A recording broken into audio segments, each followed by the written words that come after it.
ایک سوال یہ تحریر فرمایا ہے کہ حضور اقدس صلی اللہ علیہ وسلم کے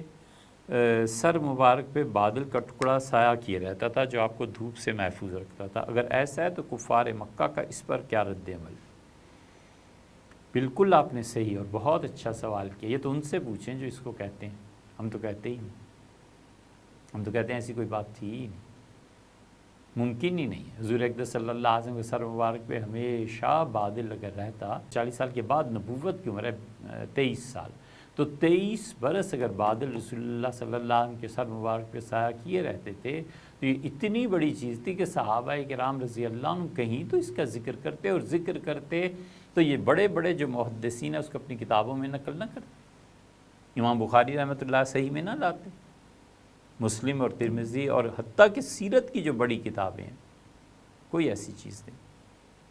اور اس کی اسی لیے پرزور تردید فرمائی ہے۔ اس تردید کو اگر آپ نے دیکھنا ہو تو ابن قیم اور ابن جوزی کو دیکھیے، انہوں نے صراحت کیا کہ ایسی کوئی بات نہیں تھی۔ تو آپ کا یہ سوال کہ کفار مکہ کا اس پہ کیا رد عمل تھا، یہ تو بھیا ان سے پوچھو جو اس کو مانتے ہیں۔